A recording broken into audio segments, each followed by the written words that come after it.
بسم اللہ الرحمن الرحیم۔ باغ فدق کا مسئلہ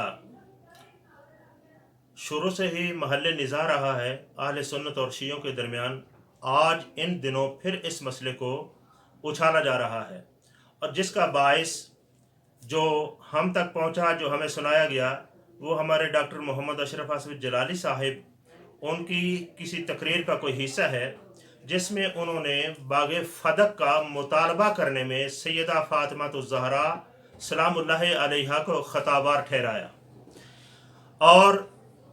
اس سلسلے میں انہوں نے خطا کا لفظ پورے کا پورا تاجدار گولڑا حضرت سیدنا پیر سید مہر علی شاہ صاحب رحمۃ اللہ تعالی علیہ کی ایک عبارت پر ڈالا، اور کہہ دیا کہ ان کے نزدیک ان کا موقف یہ ہے جو میں یہاں بیان کر رہا ہوں۔ اس کی حقیقت کے بارے استفسار ہوا، تو یہ میں اس کی وضاحت اس انداز میں کرنا چاہتا ہوں کہ سب سے پہلے تو یہ بات ہے کہ فدق کے معاملہ میں شیعوں کا ایک الگ موقف ہے اور اہل سنت کا الگ ہے، اور اہل سنت کا جو نظریہ ہے اس بارے میں، اس کا حسن یہ ہے کہ اس میں نہ تو حضرت سیدنا ابوبکر صدیق رضی اللہ تعالیٰ عنہ کی تنقیص ہوتی ہے، اور نہ سیدہ فاطمہ الزہرا سلام اللہ علیہا کی کوئی توہین و تنقیص ہوتی ہے۔ یعنی برحق یعنی یوں کہہ لو کہ احادیث میں ایسی جمع و تطبیق ممکن ہے کہ دونوں کے مقام و مرتبہ اور عزت ان کا بھی دفاع ہو جائے اور مسئلے کی نوعیت بھی واضح ہو جائے۔ یہ ایسی صورت ممکن ہے جو کہ ہم اس سے قبل ایک گفتگو میں، ایک نشست میں امام ابن حجر عسقلانی رحمۃ اللہ تعالی علیہ کی فتح الباری سے پیش کر چکا ہوں، ان کی عبارت کے ساتھ، کہ انہوں نے دونوں کے اجتہاد کو، یعنی اس حدیث میں لا نارس والی حدیث میں احتمال بیان کیے تھے دو۔ ایک احتمال حضرت سیدنا صدیق اکبر نے اپنایا اور دوسرا سیدہ فاطمہ الزہرا نے، وہ وہاں سے دیکھ لیا جائے تو یہ تو بات ٹھیک ہے، یہ ایک اہل سنت کے نظریے کا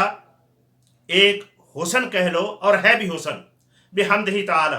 اور رہ گئی بات یہ کہ اگر کوئی آدمی سیدہ زہرا سلام اللہ علیہا کو اس مسئلے میں خطابار کہے، چاہے وہ کوئی بھی ہو، اہل سنت کے نام پر ہو، تو میں سب سے پہلی تو یہ بات کہ ایسی جسارت آج تک اہل سنت میں سے کسی امام نے نہیں کی۔ امام تو امام، اس سے نیچے درجے کے لوگوں میں سے بھی کسی نے یہ جرت نہیں کی ہے، اور نہ جسارت کی ہے، اور نہ ہو سکتا ہے۔ دیکھیں آپ، یہ عوام الناس یہ سنتے آئے ہیں، اور یہ اس سے قبل بھی